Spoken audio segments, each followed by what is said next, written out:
எல்லாருக்கும் வணக்கம். நான் தான் உங்கள் சித்ரா. நாங்கள் மாடு வளர்க்குறோம். மாடு வளர்க்குறது அவ்வளோ ஈஸியாக அப்படின்னு நினைக்காதீங்க. அதில் எவ்வளோ கஷ்டம் இருக்குன்னு வளர்க்குறவங்களுக்கு மட்டும்தான் தெரியும். டெய்லியும் நம்ம அந்த வேலையை செஞ்சே ஆகணும். எனக்கு உடம்பு சரியில்லைனாலும் சரி, என் பசங்களுக்கு உடம்பு சரியில்லைனாலும் சரி, எங்கள் வீட்டுக்காருக்கு உடம்பு சரியில்லைனாலும் சரி, நான் இந்த இடத்துல மாட்டுக்காக நின்று தான் ஆகணும். நான் டெய்லி போய் தான் ஆகணும் அப்படின்ற ஒரு கட்டாயம் இருக்குங்க. ஆஃபீஸில் வேலை செய்கிறோம், ஏதாச்சும் ஒரு கம்பெனியில் வேலை செய்கிறோன்னா நம்ம என்றைக்காச்சும் லீவ் எடுத்துக்கலாம் நம்மளுக்கு உடம்பு சரியில்லைன்னா. ஆனால் இந்த மாடு வச்சுருந்தா நம்ம என்ன ஆனாலும் நம்ம வேலையை செஞ்சு தாங்க ஆகணும். அது இதில் இருக்கிற ஒரே ஒரு கஷ்டமான ஒரு பிரச்சனை அது.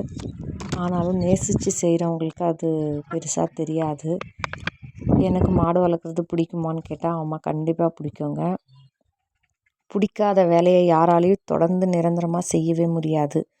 அந்த மாதிரில மாடு வளர்ப்பு அப்படின்றது ஒரு பெரிய விஷயம். அதை பிடிக்காமல் யாராலையும் செய்யவே முடியாது, கண்டிப்பாக முடியாது. கொஞ்சமாச்சும் அதுக்கான இன்ட்ரெஸ்ட் இருக்கணும். அந்த மாதிரி இருந்தால் மட்டும்தான் நம்மளால் நீடித்து செஞ்சு இந்த வேலையை செய்ய முடியும். அதே மாதிரி சலிக்காமல் செய்யணும். வெயில் அடித்தாலும் சரி, மழை வந்தாலும் சரி, பனி பெஞ்சாலும் சரி, எந்த ஒரு கால சூழ்நிலைக்கும் அதை ஏற்றுக்கிட்டு நம்ம இந்த வேலையை கண்டிப்பாக செஞ்சே ஆகணுங்க. அப்படியாப்பட்ட தொழில் தான் மாடு வளர்க்குறது. எல்லோரும் ஈஸியாக சொல்லிடுவாங்க, உங்களுக்குன்னா நீங்கள் மாடு வளர்க்குறீங்க அப்படின்ட்டு. அதில் இருக்க கஷ்டத்தை அனுபவித்தவங்களுக்கு மட்டும்தாங்க தெரியும்.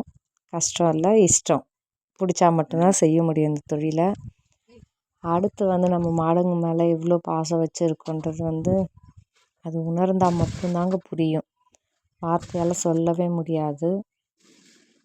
அதே மாதிரி ஒரு உமனாக என்டர்ப்ரனியராக செய்யணுன்னா கண்டிப்பாக மாடு வளர்ப்பு ஒரு பொண்ணை யாரோட உதவியும் இல்லாமல் நம்மளால் செய்ய முடியுங்க.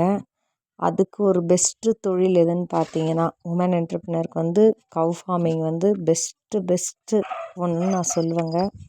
ஏன்னா அதால் நான் நிறைய வளர்ந்துருக்கேன்றது எனக்கு தெரியும். அதனால தான் நான் சொல்கிறேன். உமன் பிஸ்னஸ்ன்னு பார்த்தீங்கன்னா கவ் ஃபார்மிங் பெஸ்ட்டுங்க. பாருங்கள், நான் மாட்டுக்கு தண்ணி வைக்கிறேன். பசங்க டியூஷன் போயிருக்காங்க. அந்த டைமில் அந்த கேப்பில் நான் எல்லா மாடுங்களுக்கும் தண்ணி வச்சுருவேன். தண்ணி வச்சு பூச்சி கட்ட அதுங்களுக்கு தீனி போட்டு கிளம்பிடுவேங்க.